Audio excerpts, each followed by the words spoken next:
Meu, veio uma mina, do nada, que parecia um demônio da Tasmânia. Ela furou todos os bloqueios dos polícia, passou por mim e deu um abraço no Humberto e falou: Jesus! Os engenheiros iam pra estrada, era show lotado, aquilo é uma religião. Só que, bicho, eu fui o primeiro a pular fora. Peraí, o Engenheiros nessa ordem cronológica... É agora. É agora. É agora. Parei com o Paulo no PRRPM em 94, em 95, no início de 95, o Gil liga e fala: Fernando, eu tô tendo problema lá com os engenheiros e eu preciso de você, cara. E você é um cara que você tem som e a banda tá precisando de um som. Eu acho que... Aí eu pensei, falei assim, mas o que tá acontecendo? Aí ele falou assim, olha, a gente trocou, porque tinha, você sabe, sempre teve o Augusto e o Carlos, né? Era um trio, né? E eu falei assim, quem não conhece os engenheiros, né? Então, o Augusto saiu. Aí eu falei, puta, que pena, né? E você quer que eu substitua o Augusto, né? Aí ele falou, não, a gente quer que você substitua o Ricardinho, que é o cara que entrou no lugar do Augusto. Eu falei, mas já entrou outro cara? Ele falou, entrou. Eu falei, e aí? Não, mas não tá rolando, tem show que vai, tem show que não vai, e eles fizeram o Bem Brasil, e puta, eu vou te mandar aí pra você ver, vou mandar a fita pra você assistir, e ver aí o que você acha, né? Aí realmente... não tinha uma pegada... A pegada... Porque, porra, Power Trio é foda. Você pode ter uns VS, mas a guitarra, o cara tem que saber o que tá fazendo. O Augusto tinha um jeito muito dele de tocar. Muito peculiar, né? Muito peculiar. Como vários outros músicos, como o Steve Howe, por exemplo, também um jeito super peculiar. Vocês falam, esse cara não vai tocar rock. E o Yes é um rock and roll, tem uns rock and roll que é foda. E o Augusto é a mesma coisa. Respeito muito os engenheiros, o Power Trio. E o Augusto, dentro da musicalidade dele, não faltava. Os engenheiros era aquilo e era feliz com aquilo. Era mesmo. Entre eles, o público adorava e rolava os shows, e eram shows épicos. Na nova formação, não virou. Aí eu falei, tá bom, Gil. Então vai ser os engenheiros, o Carlos, o Humberto e o Carlos e a minha guitarra. É isso que vai ser. Ele falou, é isso que vai ser do caralho, Gil Lopes, né? Vai ser do caralho, puta, Nando, do caralho, você é o meu ourinho daí de São Paulo. E ligou pra minha ex-mulher, falou, puta, olha, você vai ter que ter mais um ano de paciência comigo, porque o Fernandinho vai vir comigo pros engenheiros. Minha ex-mulher adorou a ideia, falou, pô, do caralho, vai lá, Nando, pô, do caralho. Peguei o meu carro, enchi de equipamento, mesa bug Mark III, não sei o que, no Fiat, o caralho, fui pro Rio de Janeiro, fui bater lá no endereço que tinham me dado, que era lá no Maitá, numa casa onde morava o pessoal dos engenheiros, que eu ia morar lá, não sei o que, eu abri a porta, quem é? O guitarrista, velho, o tal do Ricardinho, Ricardo Horn, que se estiver assistindo aqui deve estar dando risada. Aí eu olhei pro Ricardo e falei, quem que é você? Aí ele falou assim, ele falou, ô Deluque, beleza? Eu sou o guitarrista. Eu falei, ah tá, você é o guitarrista? Ah tá. Aí pera um pouquinho, deixa eu dar uma ligada pro Humberto. Aí o Humberto não me atendeu, aí liguei pro Gil, falei, aí o Gil falou pra mim, não, Fernando, veja bem, que a gente conversou muito, aí ele não conseguiu dar justificativa, o Ricardo ficou, e nós fomos pra estrada, com 2 guitarristas, e virou, não era ruim. Ficou, né? Deu um up virou um 4x4 aquele legal. Disco que você tá na capa junto. Aquele disco com 2 guitarras. Aquele disco, aquilo foi uma honra pra mim poder fazer aquele disco, cara. Porque foi um período muito foda. Fizemos show pra caralho. Os engenheiros iam pra estrada. Era show lotado. Aquilo é uma religião. É uma religião. Aquilo é um negócio que eu vi coisas ali. É diferente do RPM, né? É um negócio meio de seita, assim, né, cara? É um negócio meio... Tipo assim, de dia... A gente se meteu num show em Paraibuna, que é na Oswaldo Cruz, ali no caminho pra Ubatuba. Enfim, uma cidadezinha lá, Paraibuna, não sei o que, não tinha entrada à cidade. Uma entrada, 2 pistas, tal. No lugar onde era o show. Era uma estradinha de terra. Bom, Woodstock 533, né, bicho? Acabou o show, tava tudo entupido, não dava pra ir embora. E os caras botaram a gente numa chalé no meio da multidão. Pra ficar lá por horas, sem banheiro.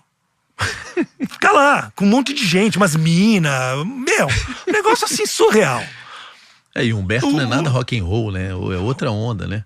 Será? Não. Humberto é. Humberto é o seguinte, cara. Humberto é o cavalo, né? Humberto é o seguinte, cara. Se ele quer uma coisa, ele vai tentar conseguir, consegue. Ele vai mandar ver, e aí, bicho, ficamos lá, cara.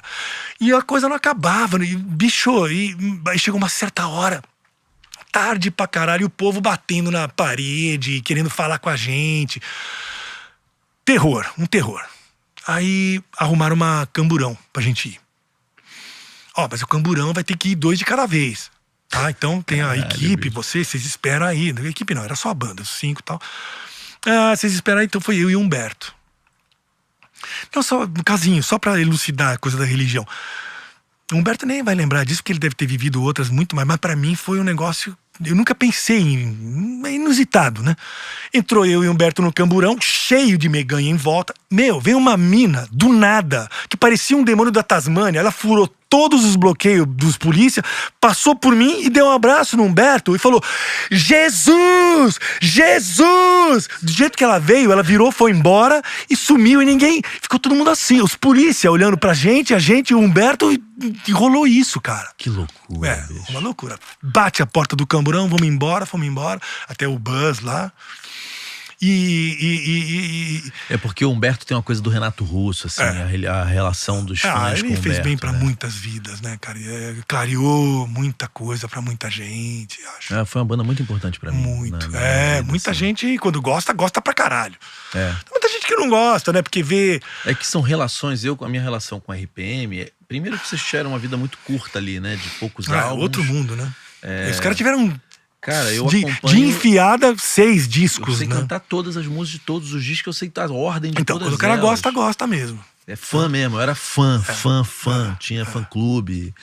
É muito legal, é muito legal. Tem gente que não gosta, um monte de gente fica falando, mas tem um monte de gente que fala e não faz nada, né? Tem um monte de gente que fala e tem um monte de gente que faz, né? Tem os que falam e tem os que fazem, né? O estúdio, você entrou junto desde o início pra gravar aquele disco do Engenheiros? Sim. Então, esse disco, cara... Esse disco foi foda, porque eu vim morar no Rio e a gente se reunia nos estúdios do Rio. Cada puta estúdio um mais bonito que o outro. Um era no morro lá do Mega. Puta lugar, puta estrutura. Isso os caras do Gil lá, Carmela, fizeram direito. E a gente tocava e aí levantamos o show e depois vamos gravar o disco. Tá, vamos gravar o disco, que de repente os caras da gravadora olharam pra gente e viram o ouro, né, meu? Falaram, puta, os engenheiros agora tão foda. O Gil vendeu, foi lá, falou assim, não, olha aqui, ouve, olha o show dos caras. E os caras eu não lembro, acho que era BMG, não lembro, RCA. Eu acho que foi BMG, eu acho que era o Serginho Carvalho, que era o diretor artístico. Acho que era isso. Porque teve um gringo que produziu o disco, não foi? Então, aí o pessoal da gravadora vem e fala assim, não, beleza, então nós vamos botar as fichas, agora esse ano é o ano dos engenheiros do Havaí, nós vamos botar dinheiro em vocês. Como é que nós vamos fazer? Aí eu não sei a ideia de quem, de trazer o grande Greg Ladani, que já tinha trabalhado com Eagles, com Fleetwood Mac. Cara, o Serginho Carvalho me contou, ele era muito meu amigo, saudoso, né? Partiu daqui. Que ele, porque ele foi produtor musical, né? O Serginho Carvalho produziu muitos discos de Chico Buarque, etc. E ele fala que quando ele entra em contato com esse produtor, foi a primeira vez que ele lidou com um empresário de um produtor. Los Angeles. E ele me contando, cara, putz, tipo, se a gente aqui fosse assim, eu tinha ficado rico, né? Eu me lembro dele falando isso. As pessoas às vezes não entendem essas diferenças. Mas muda tudo, né? Muda tudo. E o cara sabia muita coisa. Como que foi trabalhar com esse cara aqui? Rock and roll. Ali foi rock and roll, cara. O cara chegou, falava um puto de português, mas dava risada pra caralho. Era um puta gostava de cerveja pra caralho. O Humberto fala inglês bem ou não? Fala. Né? O Humberto se entendia muito bem com ele. E, então vamos pro estúdio, não sei o quê. E as músicas são essas, tudo música do Humberto. Tinha uma música minha, uma música do outro. Humberto, de certa forma, democrático. E assim, eu enchi o saco do Humberto, eu reconheço, sabe? Porque assim, a gente fez uma música, e aí quando chegou na época de gravar o disco, eu cheguei pra ele e falei, pô, mas e se eu cantasse essa música? Porra, é foda. Pra um cara que é o cantor da banda, vem um cara de fora e fala, porra, bicho, eu quero cantar a música. Que porre, né, velho? Que porre, né? Aí, porra, aí começou, né? Aí começou. E aí... mas deu pra levar legal. Deu pra levar legal. Tinha outros problemas de relacionamento bem piores, né? Ali. E aí foi indo, vamos gravar o disco e o Greg Ladani, porra, bicho, o cara trabalhava, metia a banda no estúdio e vamos e papai gravava tudo, não era estúdio nem não sei o que, mas gravava tudo e um puta som, ele falava, não, eu quero, você vai usar isso? Pera, traz lá, como é que é, Brasil, o que vocês têm aí de amplificador? Mandava vir uns puta mesa bug, empilhava equipamento e tirava som. Cara, e o Humberto vendo aquilo, o Humberto chegou uma hora que ele falou, não, mas não é bem isso, não é assim. Foi ficando mais rock and roll do que ele Foi ficando imaginava. muito mais rock and roll do que o cara queria. E aí, não, peraí, eu vou pegar uma harmônica, uma gaita, porque aí a coisa do Rio Grande do Sul, a tradição, e pega o Casarinho, traz sua gaita aí e tal. E ficou muito bonito, porque ficou uma fusão de rock, vamos dizer, um rock mais pesado com uma coisa mais leve, assim, como a gaita. E o gringo topou a história. Não, o gringo tava amando, o gringo adorou o Humberto. O gringo ouviu. O Humberto não é bobo. O Humberto tem uma puta voz. O alcance da voz do Humberto não é pra qualquer um. Mesmo. Então assim, e todo mundo naquela vibe de vamos fazer. E o cara foi gravando. Mostrou a demo, falei, bom pra caralho, então vamos gravar nos States. Vamos pra Los Angeles pra gravar. Nós fomos gravar lá, velho. E ele queria começar a porra toda do zero. Então, mas assim, por que eu falei que é rock and roll? Porque o cara era rock and roll. Então o que ele fez? Levou a gente pra lá. Primeiro dia que a gente chegou lá, teve uma festa no estúdio. Qual estúdio que vocês foram? O Henry, que era um grande estúdio lá. Os caras que tinham mixado o Quatro Coyotes 5 anos antes estavam lá. Encontrei um monte de gente, a filha do Nat King Cole, um monte de gente de Los Angeles, mina que fazia vídeo pro Steven Tyler, pro Aerosmith, e fomos ficando amigos de todo mundo. Primeiro dia festa, uma puta de uma festa. Todo mundo doidão. E a gente saía direto, ia ver shows, ia ver no House of Blues, bandas de blues, fomos ver os Kinks, fomos ver um monte de coisa. Quer dizer, foi uma coisa assim, não é aquela coisa disciplinada de vamos gravar um disco, era uma festa, né? Mas nos moldes dos Stones mesmo, assim, a vida, a carreira mais como um evento do que como uma coisa disciplinada, né? E foi muito legal. Ficamos lá em Los Angeles, se não me engano, um mês. Eu fiquei dividir o produtor ali de timbragem. Ali foi foda. Pra começar, o estúdio do cara tinha uma jogada que era uma sala central grande e 2 ou 3 salas de cada lado de vidro que você enxergava, mas você não tinha vazamento nenhum. E ele botava pra cada música o compositor, né? O compositor e o Humberto. O Humberto cantava. Ele cantava ali na parte central. Então, na Algo Por Você, que era uma música minha, ficamos eu e o Humberto na sala central, todos os outros nas salas para poder refazer depois se quisesse, ou se quiser aproveitar, fazer o que quiser. E acho que o Carlos também estava na central. Na outra música, que era gaita e voz, ficava a gaita e voz na sala central e os outros nas outras salas. Cara, um sistema assim que para começar era isso. E uns caras muito bons, técnicos muito bons, e ele assim, super receptivo, né? E eu trabalhando pra caralho, eu nessa época eu ainda era muito... Gostava de ficar pesquisando, tirando som. E ali em Los Angeles é a Disneylândia do músico, né? Então eu ia para aquelas lojas. Tem tudo, né, bicho? Eu pirei com os efeitos que tinha. Pra época tinha um Eventide que tinha saído, que era um hack dessa altura, cara. Com mais de 100 sons, assim, desses que remete a New Age, sabe? Você dava um acorde, tá no paraíso. Eu ficava lá na loja e eu levava pro hotel, ficava lá no meu quarto. Então de vez em quando o Greg passava lá no meu quarto e via o que eu tava fazendo e gostava pra caramba. E aí ficou um pouco abalada a questão da liderança da estética do disco, do arranjo do disco, para que lado que ia o negócio. Porque eu ficava trabalhando. Aí tinha uma música lá, Ilex Paraguarienses, né? Que era uma coisa assim, daquelas da gaita. Era uma coisa bem tradição, acústico, né? Tal.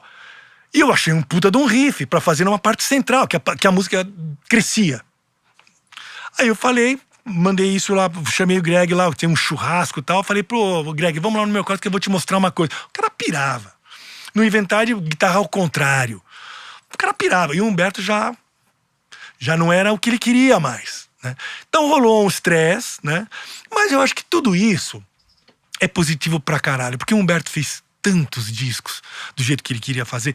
Esse foi um pouco diferente, né? E é bom pra cacete esse um disco. baita disco. É um bom disco. Tem músicas lindas. Tem uma música que eu nem toco, que eu adoro. Qual é que você mais gosta desse disco?